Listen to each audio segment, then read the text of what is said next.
I remember that in 1973 or 4, I think it was, that we were just finishing the big building, and Prabhupada gave about a tremendous, he wanted to have about 150 different rooms and big building, everything built within 3 months. So at that time we had this big building, we only had 10 devotees, because what happens when all the devotees come for the festival, all the devotees had already gone to Vrindavan. When they go, especially in those days when it was so much more austere, we don't have this problem anymore so much. Just they go as far as Vrindavan and come back usually. There's kind of like after a jet, there's like a vacuum created where the jet takes off and everything behind it is sucked. So especially in those days when all the devotees would come, and then when they go, then you would find that half your devotees would be gone. They'd all go follow with the devotees. To stay there one day after the festival, it feels so empty. One day you've got 600, next day you've got 20. 10 people will go and go with the devotees. So there'd be a regular turnover the first few years. Many devotees came for a year or so, but at the festival we'd have our biggest casualty. This was right in the very beginning.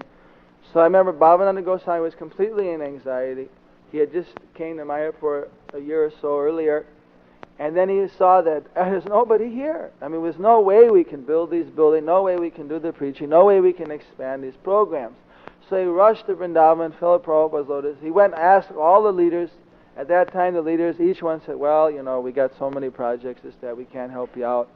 But, maybe I think there's one bhakta that's about to leave anyway. I'll send them over, I mean, this is like eternal problem we were facing in those days. So then he went to Srila Prabhupada and said, there's just no one we can get.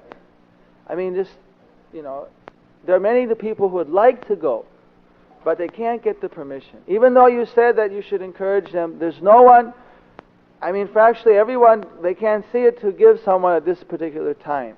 Prabhupada said, yes, you have to understand from their viewpoint. All right. He thought for a while, said, all right, you can take anyone you want. You just go without asking, you go at night or something, and anyone you want, you can take. But please don't take my big book distributors. Please don't take them. So, I mean, Prabhupada, he was very clear. I mean, he felt that of all the projects, his big book distribution was first.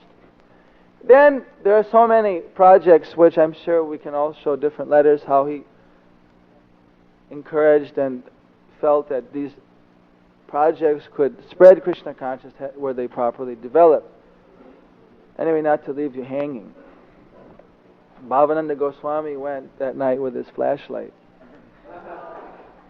and woke up different people, grabbed about 10, 12 devotees together, put them on a train and went back to Mayapur.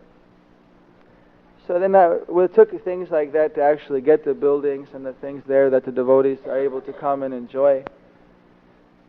Now there's a much different mood, of course. And the need, of course, is not so acute. There's just a few key positions. So the things are much different. But I mean, we always knew that book distribution was Prabhupada's main. And then he always said that only through book distribution will the Indian projects be built. I don't want it. I want it to come through book distribution. Let the people double their book distribution. Every year he showed how by doubling book distribution that ultimately the Indian projects can be, especially Mayapur and Vrindavan. Vrindavan was to be built first. That's practically finished. And then Mayapur finally, the big center of Lord Chaitanya's glory would be built.